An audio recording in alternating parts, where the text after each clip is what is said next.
ये 10 लक्षण भगवत प्राप्ति करने वाले उपासक के हृदय में जागृत हो जाते हैं। सबसे पहला है धृति। किसी भी प्रकार का संकट, अपमान, विपरीतता, प्रतिकूलता, दुख आ जाए,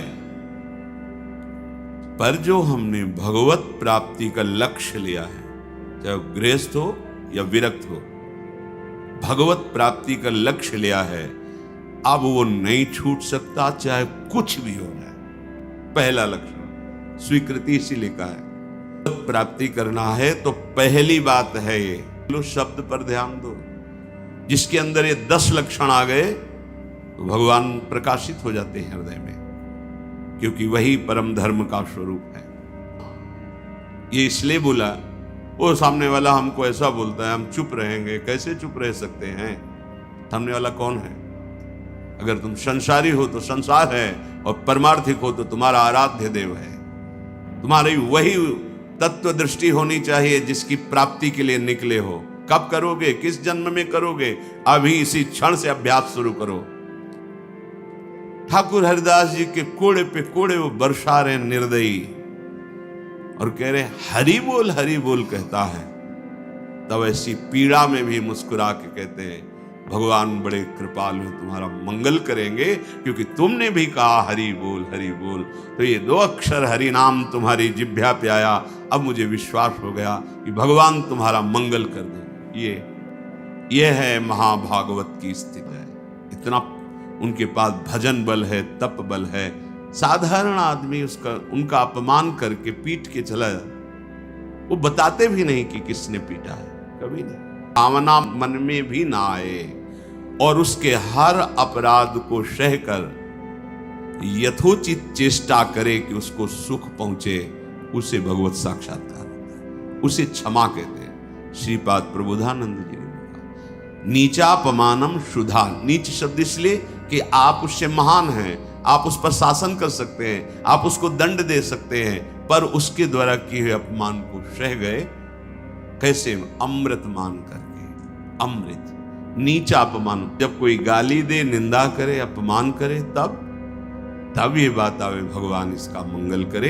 ये भक्त हृदय होता है, देने के लिए नहीं हुआ। आप कृपा कीजिए। ये आप कह दो कि वो तो अवतारी पुरुष हैं, तो हम किनके बच्चे हैं? हम किस मार्ग में चल रहे हैं? हम उन्हीं के तो बच्चे हैं, उन्हीं की तो अंश हैं, उन्हीं की तो शरण में है। वही नाम जो बोल रहे हैं वही तो हमें दे रहे हैं। कोई दूसरा नाम थोड़ी दे रहे, वही कृष्ण नाम दे रहे हैं, वही राधा नाम दे रहे हैं, जिसमें ऐसी अपार सामर्थ्य है। वो तो स्वयं प्रभु हैं, पर हम कौन हैं? सुख मान करके सब छूट दिए हैं, तो इंद्रियां मन विषयों में विचरण कर रहे हैं। जो भगवत प्राप्ति करने की लालसा वाला उपासक है, वो दम रूपी सद्गुण से युक्त होता है। दम अर्थात दमन करना, इंद्रियों का दमन करना थोड़ा कठिन है। कामा संजायते क्रोधा, क्रोधा इष्टमति विभ्रमा। जब हमारी कामना बन जाती है कि ये मैं भोगूं, और उसमें बाधा पड़ती तो क्रोध आ जाता है। बस ये कामना संकल्प न बनने पावे तो बहुत जल्दी निवृत्त हो जाएंगे। संकल्प बनने का समय हम देते हैं। जब कोई भी इंद्री का विषय आकर्षित होता है तो मन उसको विस्तार से सुख का, भोगा हुआ सुख या सुना हुआ या दृश्य में आया हुआ भोगने की लालसा, और आप अपने भगवत विस्मरण कर दिए और उसमें तन्मय हुए, संकल्प बना, गड़बड़ हो गया। अब परमार्थ से भ्रष्ट कर देगा। आज नहीं तो कल, क्रिया बने ना बने, भ्रष्ट कर देगा। संकल्प ही न बनने पाए। संकल्प बनने की छूट कब देते हैं? जिस समय हम ये भूल जाते हैं कि हमारा लक्ष्य भगवत प्राप्ति है। हम भोगों में सुख बुद्धि करके भगवान से विमुक्त वृत्ति के द्वारा संकल्प बना लेते हैं धैर्य से। जब हमको ये पता है कि इन भोगों में सुख नहीं, सुख तो सुख सिंधु प्रभु के नाम रूप में है, तो संकल्प कैसे बन गया? भगवत विमुखता के कारण संकल्प। वो क्षण भगवत विमुख हुआ, वो समय भगवत विमुख में जा रहा है, इसलिए आपका संकल्प बन रहा है। अगर नाम जप कर रहे हैं आप, और आपका लक्ष्य है कि मुझे प्रभु के चरणारविंद की प्राप्ति करनी है, तो आप इंद्रियों का दमन स्वाभाविक कर लेंगे। बहुत सरलता सहजता से इंद्रियों का दमन हो जाता है। हमारी स्वीकृति ठीक नहीं है, इसलिए जैसे एक दिन एकांतिक में चर्चा हुई थी, आप वैष्णव हैं, आप भगवत दासत्व के चिन्हों से युक्त हैं, आप भगवत प्राप्ति का मार्ग स्वीकार किए हो, चाहे गृहस्थ हो चाहे विरक्त। अब आपके सामने मांस परोसा जाए, आप खाएंगे? बिल्कुल ना, अंदर से ना बाहर से चेष्टा ही नहीं होगी। क्यों? क्योंकि आपकी स्वीकृति नहीं है। और ये वस्तु बहुत अच्छी लग रही है, नहीं, आज जो हमारी व्यवस्था कर रहा है कल व्यवस्था, हम व्यवस्था के लिए भगवत मार्ग में आए क्या? हम तो भगवत आनंद के लिए आए हैं। शरीर और मन प्राण उनको समर्पित है, वो जाने।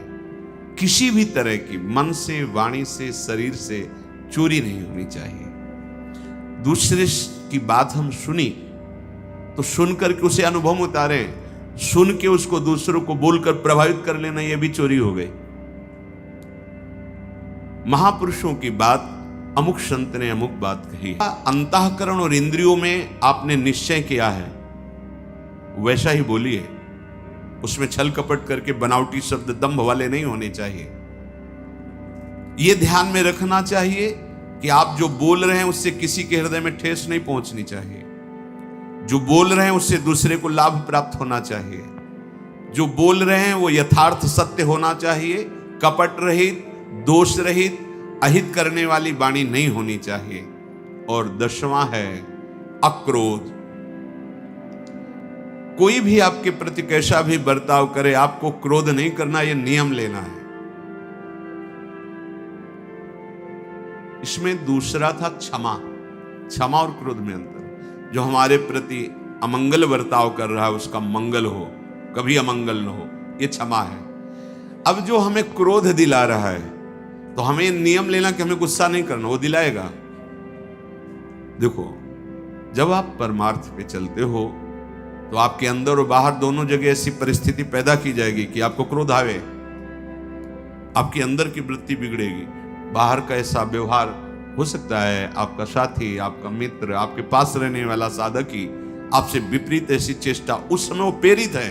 आपको देखना है कि इस समय प्रेरित है माया के द्वारा, और वो मुझे गुस्सा दिलाने के लिए ऐसा विधान रचा गया, पर मैं गुस्सा नहीं होगा। अगर सह नहीं पाता